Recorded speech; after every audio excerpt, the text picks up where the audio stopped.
I do like the title this week because it ignited some of the chat right off the bat.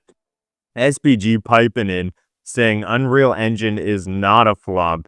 It's a flop because the consoles can't handle it. Well, I argue if the consoles can't handle it, is it a flop for the market in its current state? Maybe it is.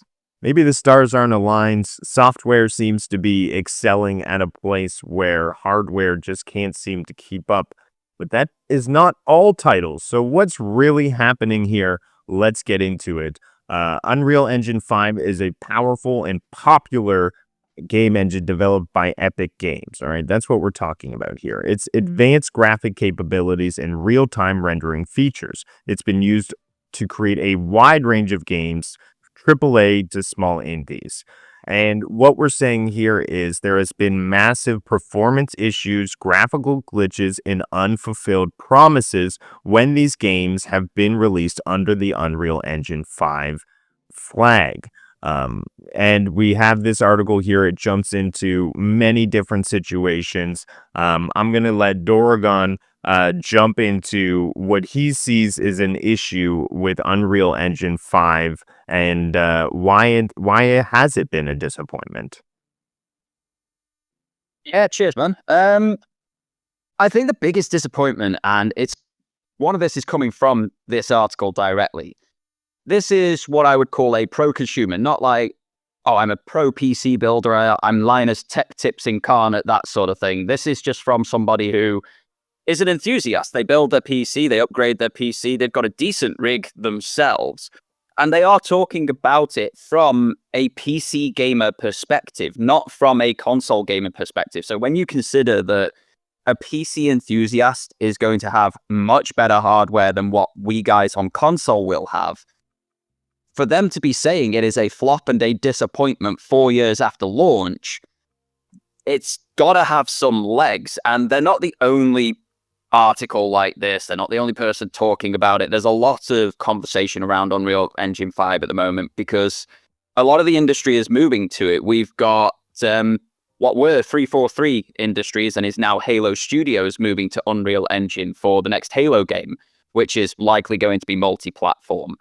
We've got Epic have gone there, EA have gone there. I know a couple of others are going there as well, a couple of the smaller ones. And I get it, because if you're using an industry standard engine, it means you could pull anybody in on, say, a short-term contract to help you build the game if you need it. If you need someone to come in and just sort out this movement, like stepping up a step sort of thing, they could come in and do that because they've got experience in the engine. You're not going to have to teach them a proprietary engine like, say, the Decima engine that a lot of the Sony PlayStation studios use. But we have very few examples of actual good running games on the Unreal 5 engine 4 years after it launches. It's already got people fired up in chat, as you say, and one of the comments is saying that, oh, it's built to last 10 plus years. We're nearly halfway through that lasting phase of that engine, if that is the design and point of it. And we are still getting over 90% of titles released on Unreal Engine 5 with screen tearing, with input lag, with jittery activate, just basically just feeling like it's on kangaroo petrol, where it goes forward a bit, stops, forward a bit, stops, forward a bit, stops. And it feels like nearly 90% of games built on the engine. There are a few showcases where it is exceptional, runs flawlessly. The article brings up Hellblade 2, which was a graphical showcase earlier this year on the Xbox side of things. But as they also state, it's a very linear title. Maybe the engine's not built for these massive open worlds. Maybe it's not built for these different types of titles or what have you. It doesn't even work brilliantly in their own game, Fortnite, which is a free experience and is meant to really show off what Unreal Engine 5 is. From a consumer perspective, as a console gamer, yeah, it's an absolute failure, because nearly every single game that comes to a console on Unreal Engine 5, I look at and just think, oh my god, what's going to be wrong with this one? PC gamers get it worse. Like, what settings am I going to have to change? What black magic am I going to have to perform to get this game running? 4 years in, developers should not be having this challenge with this engine. There is obviously an underlying flaw with the build of Unreal Engine 5 that is not allowing games to be made easily, effectively, and efficiently. Well, there you have it. I think that Unreal Engine 5 is not at a place where it is being taken advantage of. I think these consoles are not built to handle Unreal Engine 5, and that's where we're seeing the hiccups, because only 10 to 20% of gamers are even on a 4000 series or higher graphics card. So those are the only people able to take advantage of everything Unreal Engine 5 is offering at this point, and still have stability, functioning, have that AI generation to make up the frames loss and what's happening there. Unreal Engine 5 has, if the work is put into it, if optimization is there, there is success. I mean, Fortnite is a multi-plat, cross-play, cross-plat. Everything is there. Big multiplayer experience, and Unreal Engine 5 is showcased there because that is Epic Games. And I know you said it wasn't working great, but the article did talk about it being a good experience. So there are areas where Unreal Engine 5 is shining. I just think it takes a lot more optimization, work, money, overhead.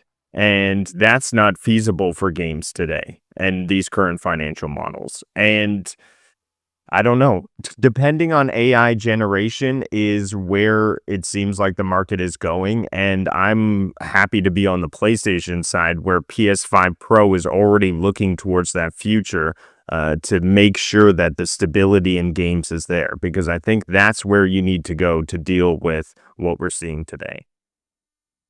That would be my opinion on it. Yeah, the building and efficiency of it, you're completely correct, and it needs a lot more optimization. But you see people working on decades-old engines. If you look at Bungie, for example, they're still using the same engine that they built Halo 2 on. And it works nearly flawlessly. There are issues with it. There are bugs that crop up here and there, and that's always going to be the case in a always online game, unfortunately. And people will find ways to break the game that the developers never thought of. It's going to be exactly the same in your single players and your massive open worlds, all those sort of things. It's just a case of, if they could do that on a 10-year engine and have it run near flawlessly on current generation consoles and all of the older graphics cards in people's PCs as well, surely an engine creation team at a company like Epic can make what is becoming an industry standard engine work that much better. Something's not adding up. There should be a lot more stability and a lot more efficiencies in this engine than there are. That there is a problem somewhere, and I do think that problem is probably going to be Epic not putting the funds back into the engine and putting it into CEOs and directors' pockets instead. Right, because if the engine had built-in optimizations, now I come from a place who's never designed a game, but you would think that the Unreal Engine creators building in more optimization would allow for a smoother process for game devs on the other side. Talking out of my butt here, but hey, if that's the case, then they should definitely be doing that. It's right of your butt, though, is it? It's your experience. You're getting buggy, laggy, jittery games that you're paying full price for. Like, come on, what am I paying for? It's a fair point of view, completely fair.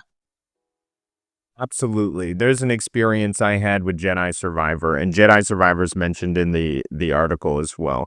I put that game away, and I didn't come back to it for 6 months because it was absolutely unplayable in the beginning. The frame rates were making me dizzy and sick. Like, I just did not like the game. Visually, it was not good for me. So come back to it later. They fixed frame rates, performance mode's working well now. I like it. I go through it, finish it. So, they do have the time there, but it can work if the time is put in for optimization.